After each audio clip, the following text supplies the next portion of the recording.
এই 24-এর গণ অভ্যুত্থানের পটভূমি এবং প্রেক্ষাপট তৈরি করেছে 2018 কোটা সংস্কার আন্দোলন এবং নিরাপদ সড়ক আন্দোলন। সেখানে এই প্রেক্ষাপট না টেনে ডাইরেক্ট লাইনে চলে গিয়েছেন যে ছাত্র জনতার গণ অভ্যুত্থানের ফলে 2024-এর প্রেক্ষাপটে পরিবর্তিত অন্তর্বর্তী সরকার ডক্টর ইউনূসের নেতৃত্বে গঠিত হয়।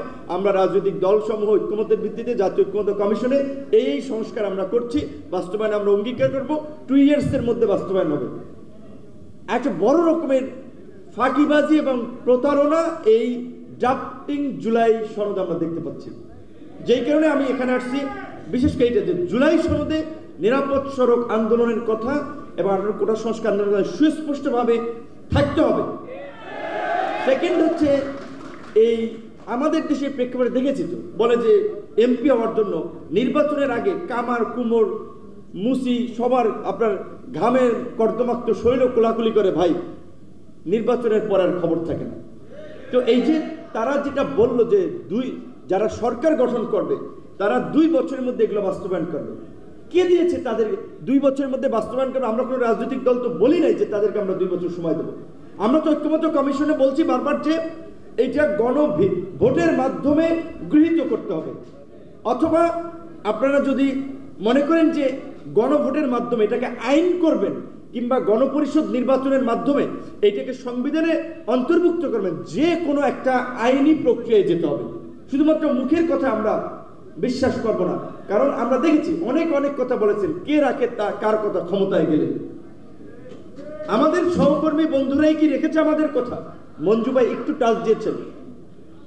এখানে অনেকে আমি এই নিরাপদ সড়ক আন্দোলনের সাথে চিনি এই কারণে যে ওরা আমার সাথে ছাত্র অধিকার পরিষদ করত।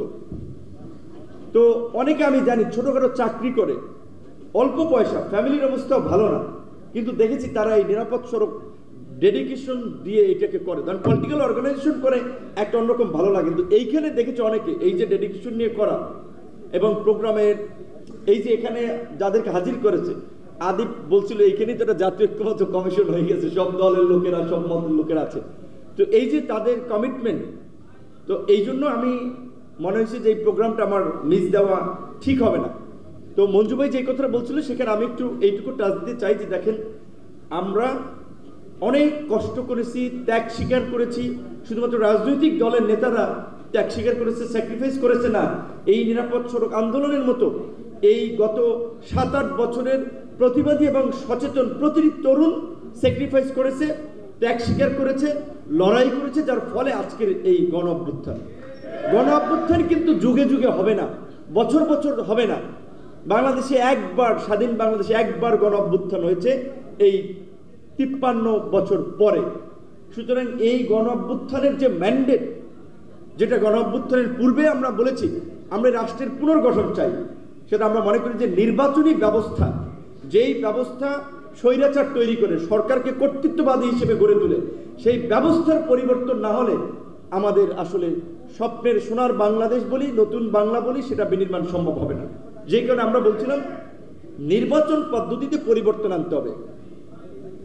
সেই ক্ষেত্রে পুরোপুরি পিয়ার না হলেও আংশিক হলেও সকল দল যেন পার্লামেন্টে থাকতে পারে, একটা প্রপোর্শনাল সিস্টেম চালু করা যেতে পারে, অথবা বাইক্যামেরাল পার্লামেন্ট করলে আপার হাউসে যে 100 জন সদস্য হবে সেটা যেন প্রত্যেক রাজনৈতিক দলের ভোটের অনুপাতে হয়। আমরা খুব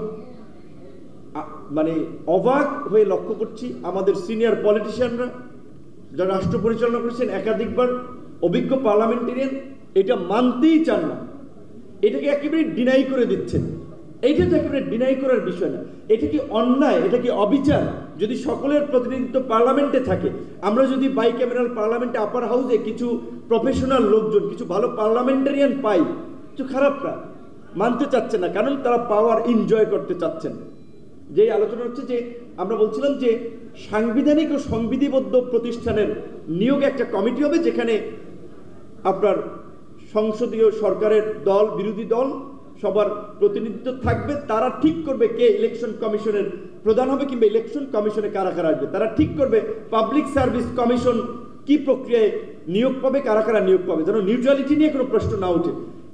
এইরকমের 3-4টা প্রতিষ্ঠানের কথা আমরা বলছি, মানতে চাচ্ছেন না।